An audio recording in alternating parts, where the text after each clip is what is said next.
Hello and welcome to Quays News. I'm Amphi Stokes. And I'm Sarah Saunders. Here's what's coming up on today's programme. Manchester is currently ranking third for the worst traffic congestion in the country. We speak to Friends of the Earth about their green initiatives.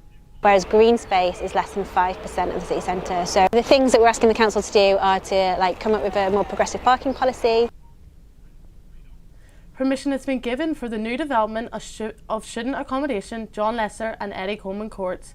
We catch up with a student living in the building. I've deteriorated at John Lester because nothing's getting fixed now, because I feel like they understand that the buildings are getting demolished. I mean, what's the point in putting in money? With Christmas giving the opportunity to get in the festive spirit, does the expensive price tag of food and items affect the number of people going?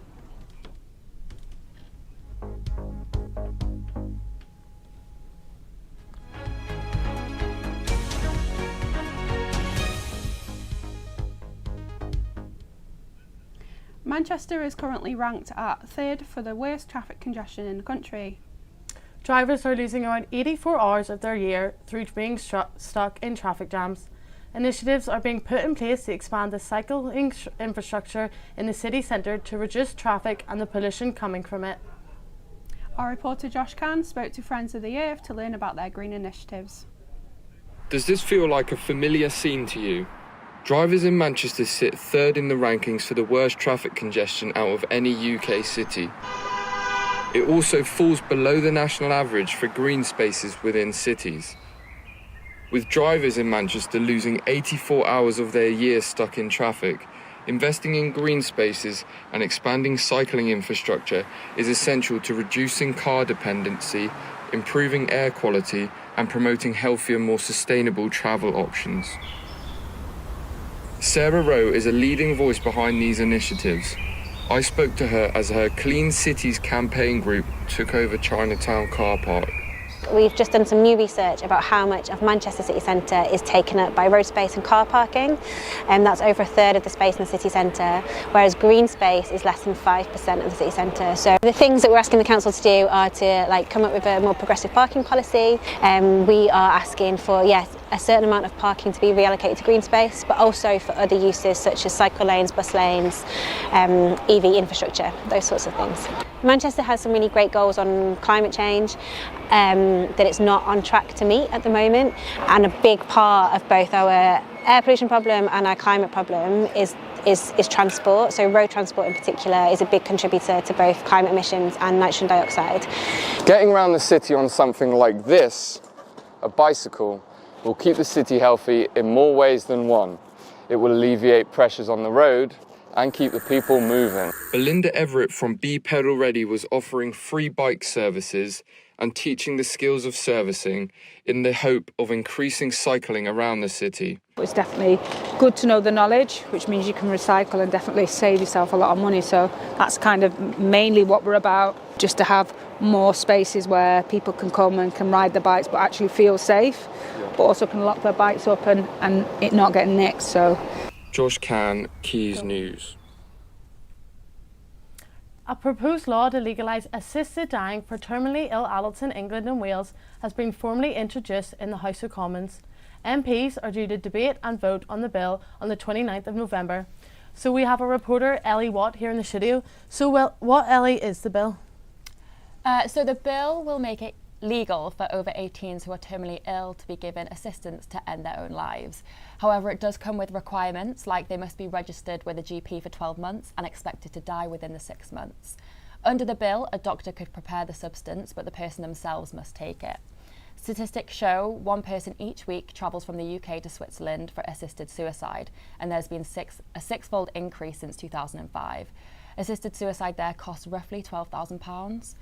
I spoke to Trevor Moore earlier, who is the chair of My Death, My Decision. He said, as assisted dying isn't legal here, if someone accompanies a family member or friend in Switzerland for their assisted death, they can be arrested when they return to the UK.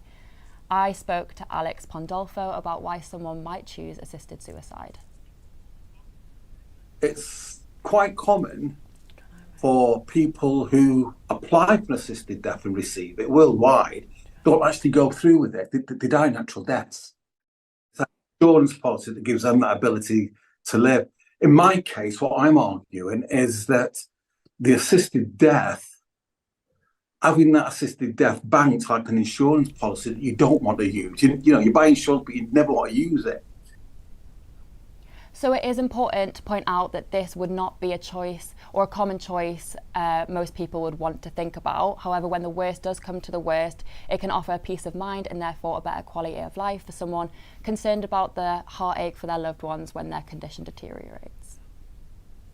I watched both my parents suffer really badly. My father had multiple system atrophy, MSA. The last 5 years of his life, he developed MSA-related dementia, which was horrendous for him. He became the antithesis of what he previously was. Become a really nasty, violent, aggressive man, and that wasn't him. In March 2015, I was also diagnosed with Alzheimer's, given a prognosis of 3 to 4 years to live. I could live up to 12 years, but by that time I would need constant care. And watching other people suffer, I made that decision that I would apply to an organisation called Life Circle in Switzerland for an assisted death, which I did. So I successfully applied for an assisted death. That in itself was a great revelation to me, because so a lot of campaigners do feel like this bill doesn't go far enough. They argue that not a lot of people will have the option to do this because of the expense, and it only accounts for those with a diagnosis of 6 months to live. It's worth noting that the majority of people who go to Switzerland for an assisted death would not qualify under this legislation, that people who have got 6 months left to live don't have to suffer. They've got that choice if they want it, and that's a great thing. Student accommodation is meant to offer a safe and welcoming space for those living away from home, but for the first time, but for residents at John Lester and Eddie Coleman Courts, that hasn't always been the case. Plans have now been approved to demolish these buildings. Hannah Frew has more on what this means for students. For many students, university accommodation is more than just a place to sleep. It's their home away from home, a place to feel safe, and an environment for independence and growth. But here in Salford, the story is different for residents of John Lester and Eddie Coleman Courts. These buildings have long been known for their affordable rates, but also for their basic living conditions. I'm staying in the bronze package at John Lester, which is one of it is the lowest standard.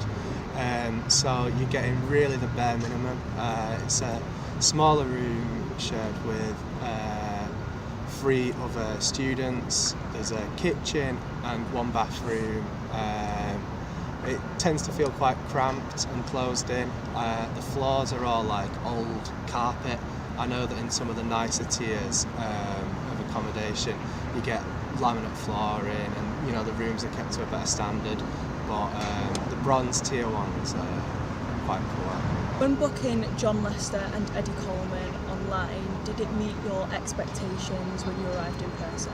I'd say the overall presentation online is quite misleading compared to what you actually get when you arrive. And it's actually quite embarrassing, like when I was moving in first year, I just told them to help me bring my bags to the front door because I was a bit embarrassed to be like, oh, this is where I'm going to be staying. These buildings were originally built in the 1960s to provide more housing for those living in Salford, and they were the first high-rise buildings in the city at the time. But now the buildings are getting demolished as part of Salford's large regeneration work in the area. Details of the new designs will be released in the coming months, but the vision is clear, creating a safer, more comfortable place for students to call home during their university years. Hannah Frew, Quays News, Salford. A new and improved bus service could be introduced to link Salford Quays and Manchester City Centre next year. The X50, which runs between Manchester and the Trafford Centre, would be diverted to include stops across Ordsall Lane and a loop to Salford Quays under plans to improve public transport. The council has agreed to give £2 million to help get the extended service up and running. Leon Higgins has this report. The X50, which currently runs between Manchester and the Trafford Centre, would divert via Salford Quays and Shear at Ordsall Lane under plans by Salford City Council to improve public transport. Salford Council say the lack of bus routes on the roads in the area is an issue due to the growing population. The council have put in a further £2 million to help this with promotions and other incentives to get people to visit the area. Council leaders are optimistic about launching the service by mid-2025, with plans to review it after 2 years. At a meeting yesterday, it was confirmed that part of the £2 million investment might be allocated to enhancing double yellow lines.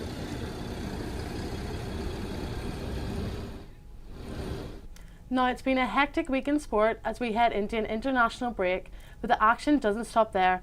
Our reporter Emma Began has the latest. So Emma, what's going on? Well, Sarah, yesterday it was a bit up in the air, but Ruud van Nistelrooy has officially left Manchester United after not being given a new role in new head coach Ruben Amorim's staff. Amorim was set to start yesterday, landing in Manchester yesterday afternoon. However, he won't be able to oversee training until problems with his work visa have been resolved. Van Nistelrooy has just completed a 4-match stint as interim manager, where he remained unbeaten. Here's what he had to say. Yeah, no, I appreciated the clear communication of the club that it was an interim spell for a short term, could have been 1 or 2 games even. That was the first communication, and they kept me in the loop, and they said, okay, it's going to be 4, it's going to be announced, a new head coach, etc., etc. So for me, it is important to have that clarity, and I appreciated that. And in the end, the most important thing is this football club, and I'm here to support that in my role. Salford City Director of Football Chris Casper has left the club after almost 8 years. Casper has been appointed as academy manager at his hometown club Burnley. In a statement, Salford said Chris has been a major part of the pathways for our younger players who have made men's first team appearances, and we wish him all the best in his new opportunity. This comes after the departure of CEO Nicky Butt last month. Here we go again, new season, new titles, new managers, new signings, but apart from that, nothing much has really changed.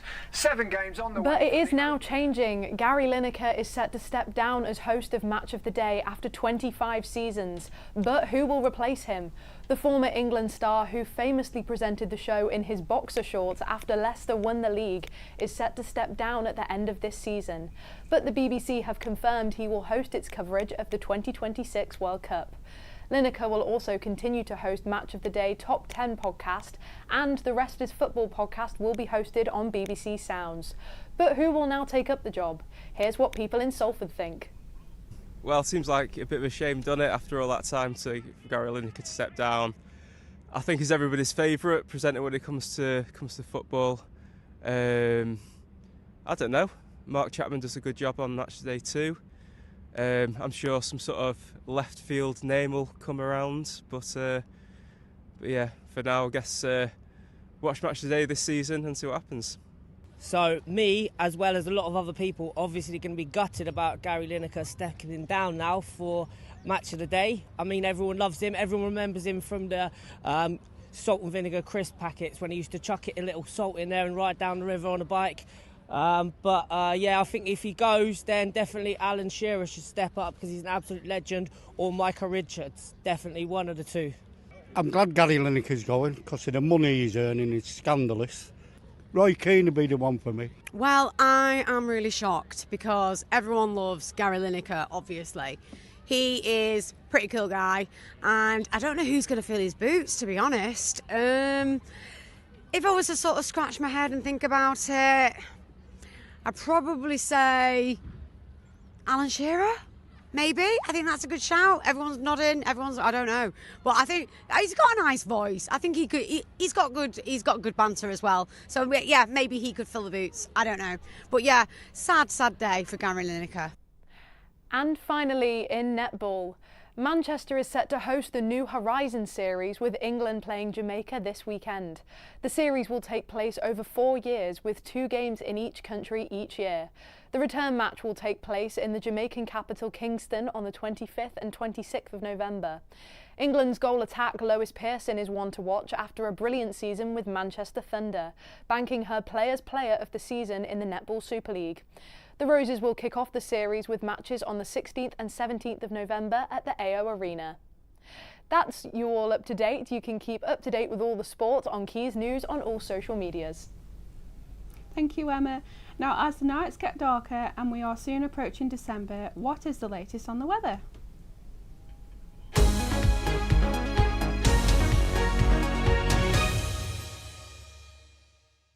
If you've stepped outside today, you'll know that winter has officially arrived, with low temperatures of 2 degrees this morning that have slowly raised to 10 degrees in the early afternoon. Here in Salford, the clouds have almost entirely cleared and we've been lucky enough to have some sunshine today. However, we are looking at a cold remainder of the day. Into the evening, we can expect these low temperatures to remain consistent and drop to around 5 degrees from 10 p.m. onwards. Tomorrow we're looking at another cold morning with an air of fog coming down from the north at around 8 a.m. and sticking with us for the remainder of the day. Similar to today, we can expect lows of 3 degrees and highs of around 9 degrees.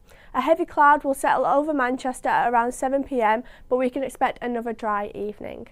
Moving on to the end of the working week, we're looking at a slightly brighter Thursday, but not entirely blue skies, starting with a patchy fog that will clear for a chilly day with some sunshine and cloudy intervals. We can expect low temperatures of 5 degrees and highs of 11 degrees. However, that sun is expected to disappear by Friday with a mostly cloudy start to the weekend and our first sight of rain, with patches of rain travelling down south throughout the weekend. So if you're looking to start any early Christmas shopping, I'd recommend an indoor shopping centre to escape the drizzle and cold. In other weather news, the Met have released their predictions for when the UK can expect snow, and some may be lucky enough to see it this weekend in the Scottish Highlands. Although Manchester will be missing out this week, the northwest could have some snowfall by the end of the month, so get the carrots ready for building some snowmen. That's everything rain, snow and sun from me.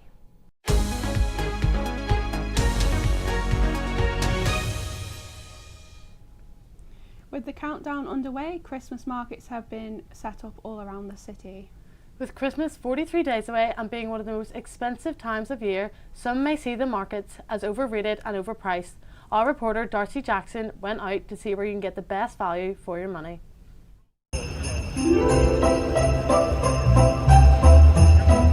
The Christmas markets have already returned to Manchester, offering a range of goods to get you in the festive spirit. But this year they've had a heightened police presence, including armed police. They're one of those things where you either love them or you hate them. But just down the road is a sleepy town called Stockport, home of Blossoms, Fred Perry and the nation's hat industry, but also some more Christmas markets. Now we're going to find out which is better value for money, Manchester or Stockport. So we've just made it to the Stockport Christmas markets, and do you know what, it's looking very busy for a weekday, so let's go and take a look. If you are with the old parents or young children, this is the best than Manchester, to be honest, yeah.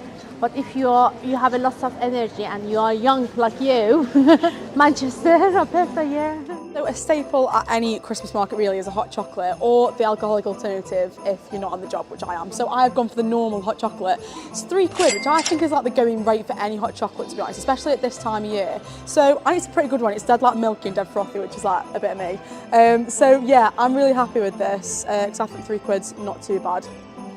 Even though they're still setting up for the festive period, punters are still coming down to check it out.